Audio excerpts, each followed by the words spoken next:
Hey, it's your Lunar Witch, and welcome back to Moon Brews.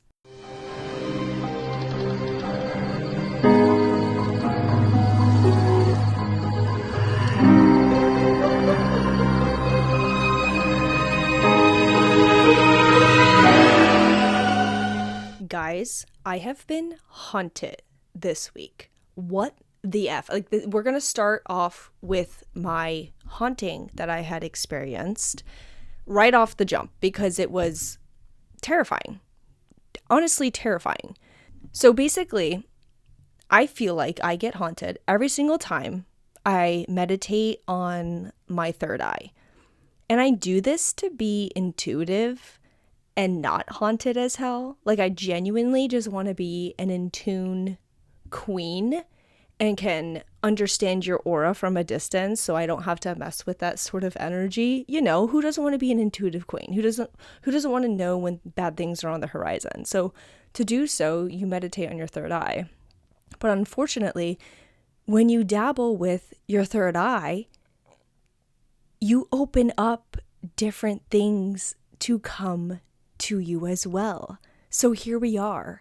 So the other night I was being my witchy self. I was playing with my tarot cards, my pendulum, manifesting my desires. You know, the whole nine. And I ended the night with a third eye meditation that I just made up intuitively in my mind.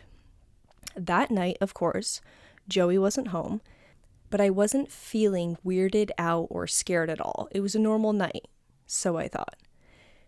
So I'm lying in bed, turned away from the door. I know, how brave of me. I had my campfire ambiance on, my LED lights on, and I was reading my Kindle.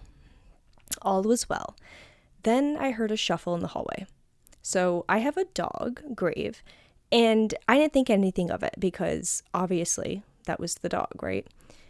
And we also know that homes make noises. I'm not one to just jump and be like, oh my God. Well, I am, but then I'm like, oh, okay, it was the house. So I just ignored it and I kept reading. Moments later, I heard the shuffling again. You know how you can sometimes just hear the presence of something? You can hear the physical mass of a person standing close to you. That's exactly how it was. And the noise that had occurred was a lot larger than the first time. So I looked because I was like, holy shit, somebody's here or something, Grave might be here, and there was nothing. It was loud enough that I 100% thought it was the dog. So there was nobody there, but the dog is black, she's dark, she might have sprinted away, right? I opened up the Ring camera downstairs and the dog was passed out on the couch. When I saw that, I knew I was fucked. So I turned over, I tried to ignore it because what the hell else am I supposed to do? I'm alone in bed, Joey's not home. What else am I supposed to do? Just cry about it? So I continued to read.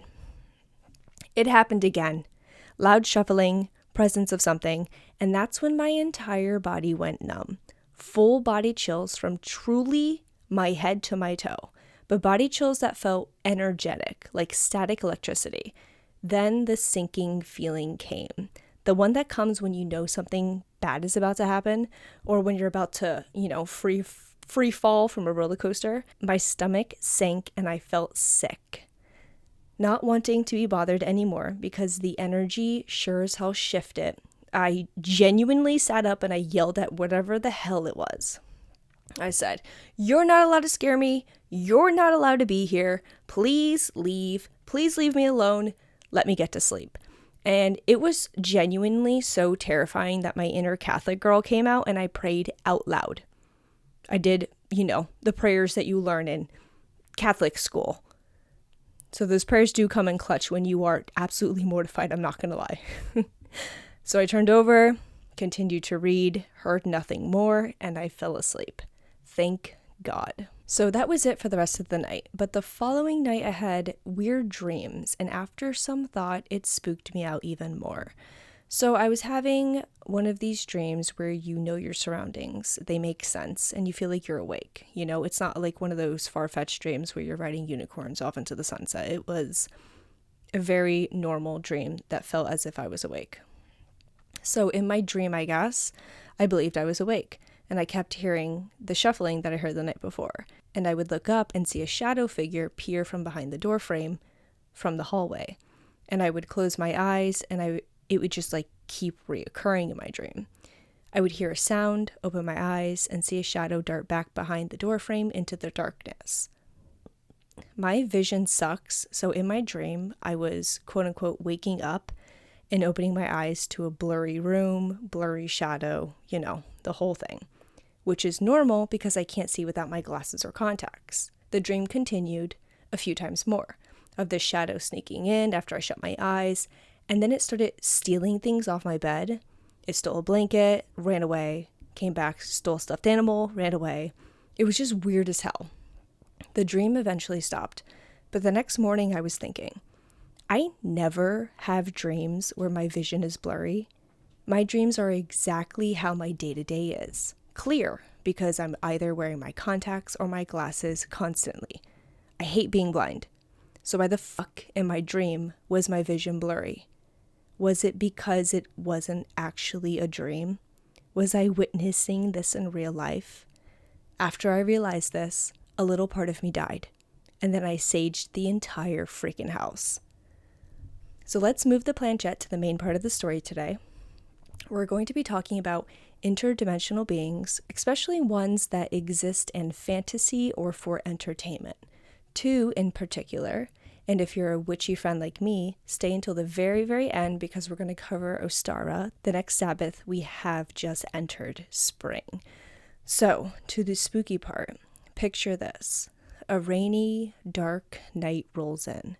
Dark clouds scatter the sky, heavy with rain, and a crash of thunder strikes in the distance. You think your fear is what will happen if the lights go out, when you are alone in a large mansion-like home, in the dark, with the rest of the shadows. But what you don't know is that your biggest fear should be what is lurking on the inside of your home, somewhere between the walls, or flipped like the upside down. The Beldam crawls from dusty corners of your home, like a spider, creaking, crouching, and praying. The Beldam is the other mother, or the button witch if you're from Japan. She is a powerful witch, fae-like creature, who wanders and rules the other world. So what is the other world? Is it the underworld? Is it a purgatory state? Or just a different state of mind? The other world is a parallel dimension, a dimension that mimics ours, but is located in a different location entirely. It is so eerily similar to ours, but yet so different. A coexisting plane that exists just like ours. If you haven't picked this up already, we're talking about the main spirit, the evil spirit that resides in the movie Coraline. Yes, this is a fiction story, but the theories, angles, and occurrences are very real, valid things that we conspire today. The Beldam accesses the current plane from her parallel universe, the other world, through a small door located in the Pink Palace. Is it that simple? It enters and exits through doors to easily come and go through different dimensions. Or is this a more difficult task if we're talking about our current world? Can we meditate and leave our bodies and astral project into a parallel dimension? Or can we simply open a door like the Beldam?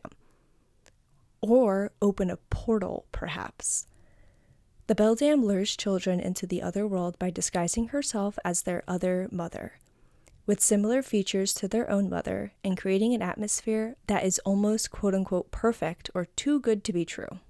The other mother lures these children in, closer and closer to her grip, day and night. Once successfully lured, she sews buttons for eyes into the children, which forever binds them to her world. The other mother's end goal is to consume the children tethered to her plane, using their flesh for strength and souls as prisoners. Coraline, the main character in the movie, can see the Beldam as a threat, and the main goal for Coraline is to save the ghost children and herself from the Beldam. The ghost children have already been sieged by the Beldam, and Coraline is on her way. What is interesting is that the Beldam, when not in her other mother form, appears as a cross between a skeleton and an arachnid, a damn skeleton spider. It's quite terrifying watching her grow into that terrifying form in the movie. It seems like these evil spirits have these immense powers to shapeshift. They can appear in different forms based on their intention. As evil as they are, they're able to mimic good. Can you actually mimic good if you were always bad? If they were so evil, how do they even know what quote unquote good is? Like what our good is as a human being? Does this mean that these spirits at one point in their existence were good? They experienced it. They can understand that. They had good intentions at some point, because they're very, very good at manipulating good desires. The Beldam is also smart enough to use a doll to act as a spy on Coraline. The doll, crafted by the Beldam in the opening scenes, was given to Coraline by YB, who ended up finding it in his grandmother's house. Why were you born, YB? I love that. Why were you born? That's what Coraline says in the movie. The Beldam was able to use his voodoo doll of sorts and peer through the eyes to stalk Coraline before she ended up in the other world. It is theorized that the Beldam ended up finding the other world instead of creating it. This is because even though this evil spirit holds all the power in the other world, she can only manipulate what already exists. She cannot create things, rather only recreate items that already exist in this sort of underworld, which is almost like everything in our life right now. We didn't create the earth, it was here, and we happened to be on it. Same with the universe. We didn't create it, we're just here. Are these ancient dimensions, planets, universes not able to be created by the living, nor the dead, but appeared near the same time in the creation of everything we know now? It's kind of hard to wrap your head around, but it's kind of like, what came first, the chicken or the egg? What came first? These interdimensions or these beings? What created what? Where was this energy harvested before it was all created? So in the beginning of time, Big Bang, were all these different dimensions created? Or are these dimensions separate from the universe? Were they created at the same time? Or was only good initially created and then evil, sprouted through? And then therefore different portals of evil dimensions occurred and evil people and interdimensional beings came through. It is also theorized that she may have human origins, due to the fact that she happened upon the world and did not create it, which also stands on my theory about how pure evil cannot hold good, and that good was learned at some point as a human being before being transformed into the evil Beldam. The Beldam also holds power to manipulate space, matter, and weather. So there are godlike features that she has obtained over God knows how many millions of years. But it makes sense. You should be able to manipulate weather after a few million years, right? If we've only been here for what? Wait, real quick, side tangent. Have any of you watched The Dinosaurs on Netflix? That freaking documentary? It will send you into a spiral. All of the dinosaurs that we know today, did not exist at the same time and are actually came about millions of years apart from one another. It blows my freaking mind. So my point is that after a few years, she's able to manipulate space, matter, and weather. If we're around for a few millions of years, what can we do, right? What godlike features would we be able to evolve into, to be able to have and to do? How the Beldam gets her victims is by capturing them after some sort of bargain, which is very similar to the idea of deals with the devil. Does she represent a more demon-like figure? Or what if the Beldam descended onto the earth from an alien race? This theory mimics the idea of the ancient alien figure called It by Stephen King. Pennywise, an ancient shape-shifting interdimensional entity that comes from inner space and thrives off children of our planet. It also takes the form of different items. It shapeshifts into children's greatest fears. Its origins remain unknown, but it is believed that its origins exist outside our universe, belonging to a species of incomprehensible evil. Evil that is billions and billions of years old. Evil that has been around for long enough to learn how to manipulate space, matter, and time. Evil that is transdimensional. Ones that can bleed into parallel universes with the main goal to hunt, kill, and eat. So here's my thought. Interdimensional beings appear to live in a parallel world right next to ours. Think of a book. A book contains pages. Pages that contain an entire storyline in itself, but exist or live right next to another page. Another page with contents of its own. That context exists on that page, but the pages exist right next to each other. And does touching of the pages allow us to seep into other dimensions? How so? How could that happen here? An evil entity can change time and space, right?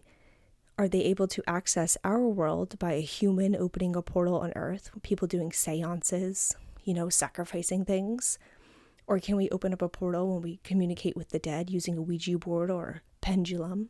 What if there are multiple pages for multiple scenarios? We're on page 1, let's say. We, as in Earth. On page 2, maybe the lost souls of the Earth. Page 3, maybe heaven of some sort. While page 4 might be an intergalactic world billions of light years away, but only 2 pages away in our book. With bending space and time, can we interact with these other pages? Pages that are separate in nature, but are able to mix with the ability to. A chance to always be watched, stalked, and listened to by other dimensions far away, but within pages that touch. One other theory I will leave you with is that interdimensional beings don't just have to be aliens, shadow people, ghost, the Beldam, or Pennywise. They can be us, ourselves, past or future selves, mixing with our present time. Maybe it is you from the future that you heard calling your name in the present time. Maybe it was you warning yourself of something that you just didn't know yet.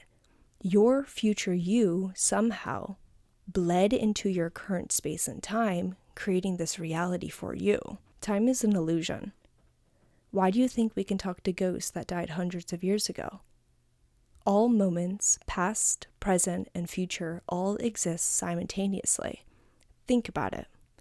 Your past changes every few seconds, while you're always catching up to your future. That all of a sudden becomes your present, and then all of a sudden becomes your past. All in a matter of what? I was going to say seconds, but I can't because time is an illusion. Albert Einstein theorized that all moments of past, present, and future exist together in a 4-dimensional block of the universe. Is this considered déjà vu? Does this explain déjà vu? So that was my take on the Beldam and Pennywise. Interdimensional beings, parallel universes. How can we get from one to the other? If we go out into space and the universe, it might take us billions of years to get to that other planet. But if we think about opening portals like pages in a book, we're actually touching one another. Is that why you can hear the dead? Is that why you can talk to somebody with a Ouija board? Because our planes are existing so close to each other. We just have to open that portal somehow. We have to open that line of communication. And with evil entities like Pennywise or the Beldam, it's not that we want to open that, but they may have the ability to go ahead and open that themselves.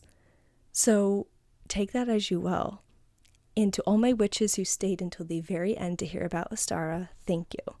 The wheel of the year has turned once again, and we have entered spring. Ostara is a time for fertility, growth, and rebirth, a time that represents new life, purification, and balance. This Sabbath falls between March 20th and March 23rd in the Northern Hemisphere. It is most commonly known as the Spring Equinox. The Spring Equinox embodies perfect balance. Day and night are balanced, equal, a perfect equilibrium. This time also represents the seen and the unseen, a celebration of light. Ostara represents the Germanic fertility goddess, bursting into bloom. It is a time where the natural world is also bursting with buds of life. Have you seen the flowers that have popped up out of the ground in a matter of days? It's truly incredible. All of a sudden there's nothing, and then genuinely 2 days will pass and there will be buds budding. It's insane. The goddess is in her full power at this time. Easter is a popular holiday that is celebrated by many Christians around the world during the springtime, and many Christian celebrations root from the Sabbath of Ostara. Easter is about rebirth, resurrection, and new life, just like Ostara. Eggs are often used in representation of not only Ostara, but Easter as well. This is because eggs are a universal sign of new life and fertility. Eggs have also been used as gifts traditionally during this holiday. The greatest part of Ostara, in my opinion, is the prosperity and the purification that it brings. The earth has turned, the wheel of the year has moved forward, and we welcome spring, a time of warmer weather and sunnier days. We see that light does very much, in fact, triumph over darkness, triumphs over long, cold winter nights. What a beautiful thing. If you're into tarot, you can ask the following questions during this Sabbath. What seeds do I need to plant? How can I bring balance into my life? And what areas of my life need a spring clean?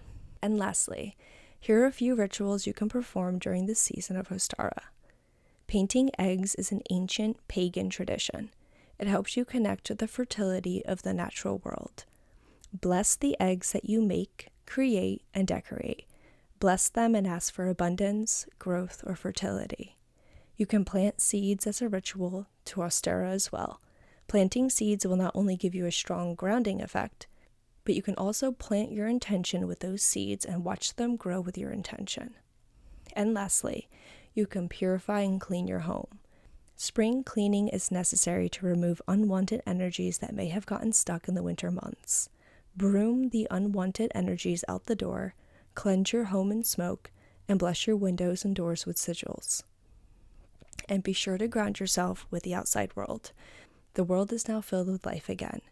If you perform any Ostara rituals, or if you have a deja vu story, one of missing time, or a parallel universe, or story about a portal, be sure to send your stories to moonbrewspodcast@gmail.com, and we may read your spooky tale.